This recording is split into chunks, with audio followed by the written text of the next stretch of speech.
Bonjour William Martinet. Bonjour. Vous êtes le président de l'UNEF et vous avez annoncé hier soir assez tard que le mouvement étudiant allait se mobiliser autour du combat contre cette modification du Code du travail en France. Vous avez annoncé donc une cinquantaine même de manifestations dans toute la France. Qu'est-ce qui vous a poussé à entrer dans ce mouvement, William Martinet? L'inquiétude des étudiants face au nouveau monde du travail qui se dessine? Je crois que ce projet de loi travail, il envoie un message finalement très simple aux étudiants et aux jeunes. C'est nous expliquer qu'on est déjà précaire pendant nos études, on est précaire pendant notre insertion professionnelle et que finalement maintenant, avec ce projet de loi travail, on va être précaire toute notre vie. Donc c'est un petit peu la goutte d'eau qui fait déborder le vase. À quoi ça sert de faire tous ces sacrifices pour réussir ses études, pour obtenir un diplôme, si derrière c'est pour être précaire sur le marché du travail, si c'est pour être un salarié qui est corvéable à merci.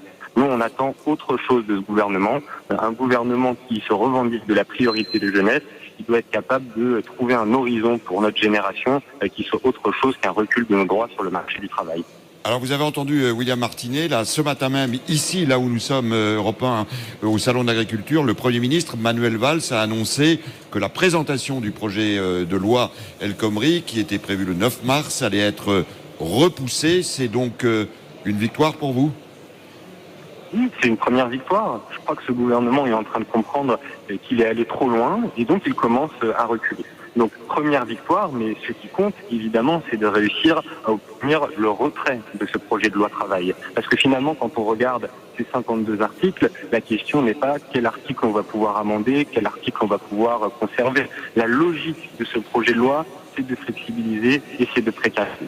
Donc tout ça veut dire une chose, et c'est important, on a la possibilité enfin de réussir à se faire entendre, de faire reculer définitivement ce gouvernement, mais pour ça, ça veut dire que la mobilisation qui s'est passée sur Internet ces dernières semaines, je pense notamment à la pétition qui a été très largement signée, on est à Oui, plus on de parle de 700 000 signatures. 774 000 signatures. Mais William Martinet, vous ne pensez pas également, lorsqu'on entend le discours de la jeunesse, qu'il y a de grandes rigidités aujourd'hui dans l'organisation du mode de travail en France qui empêchent ce marché de s'ouvrir? Vous ne pensez pas malgré tout qu'il faut à un moment le dépoussiérer?